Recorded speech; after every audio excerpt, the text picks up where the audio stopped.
Good morning. It's great to join you virtually. My name is David. I'm with Fiamma Canada, and today I'm going to show you how to elevate your at-home tea or coffee beverage. You should have received your Congress swag box. In there, we've included 2 packages of tea and coffee that I hope will inspire you to get creative with your next morning beverage. So let's get right into it. The 2 drinks that we're going to be making today are a café au lait, which is brewed coffee with steamed milk, and a London Fog, Earl Grey tea with steamed milk, and a touch of syrup.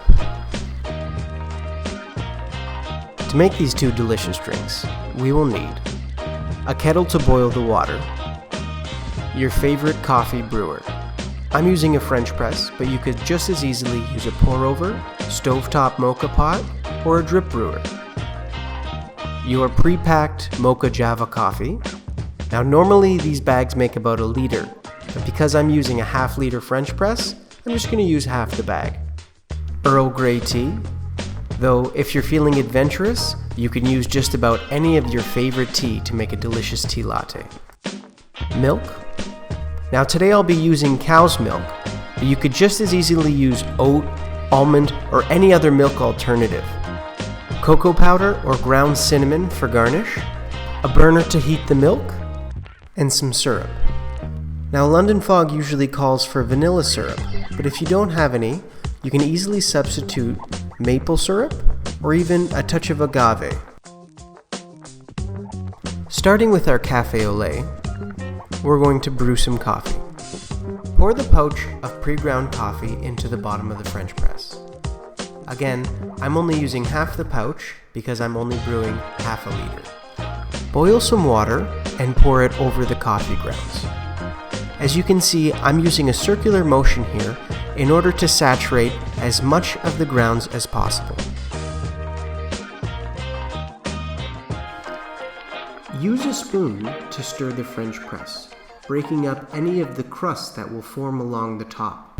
This will allow us to extract more flavors from our coffee and give us a richer, more robust flavor.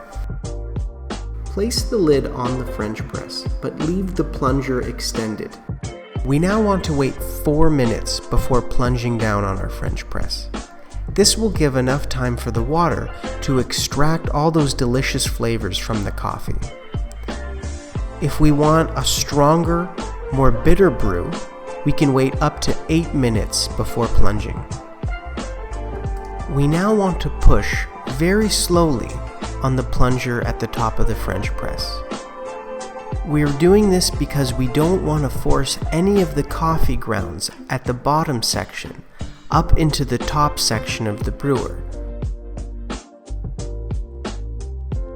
We're now going to fill our cup roughly halfway to the top with brewed coffee.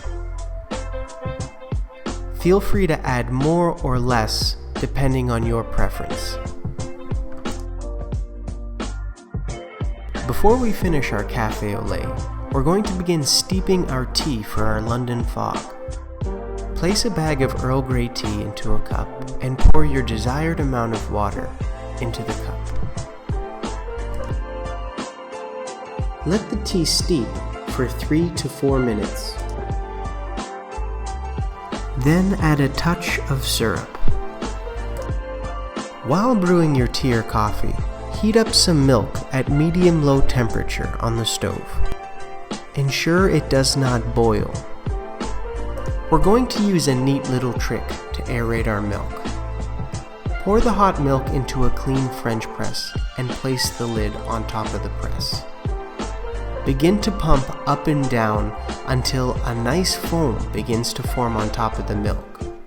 I find that between 10 and 20 pumps gives me a creamy, rich foam. Swirling the aerated milk will break up any bubbles that float on the surface and will give a nice polished shine to the milk. Now we can finish both the café au lait and the London Fog. The key to both of these beverages is the aerated milk. It gives a rich, creamy, velvety texture that just makes these drinks outstanding. Garnish with your choice of cocoa powder or ground cinnamon, and you're ready to enjoy.